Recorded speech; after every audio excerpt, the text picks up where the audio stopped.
Moi.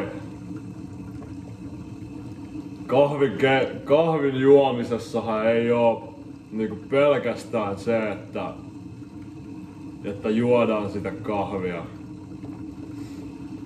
Niinku mitä mä tarkoitan nyt on se, että ei ainakaan itelle oo niinku se, että menee vaan johonkin kauppaan ja laittaa siihen se kupi ja sieltä tulee joku kahvi, niin se ei oo niinku se juttu siinä.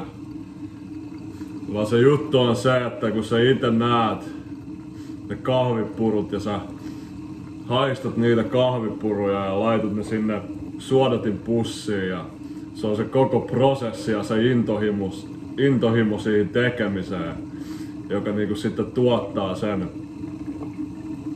kulttuurin ja kunnian ja koodin siihen ympärille, jonka mukaan me sitten niinku muodostetaan yhteiskunta myös ja niinku ollaan tässä mukana tekemässä niinku jotain suurempaa kuin mitä me itse ollaan ja mun mielestä se on niinku vaarallista lähteä vaan niinku ottamaan sitä kahvia suoraan jostain.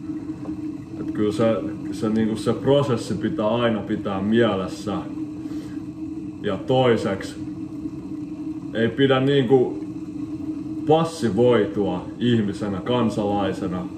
Pitää olla aktiivinen ja ajatella omalla aivolla.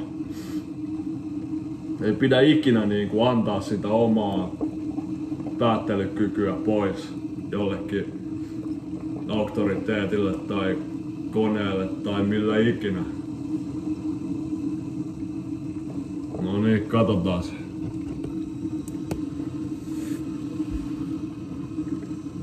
Siellä alkaa olee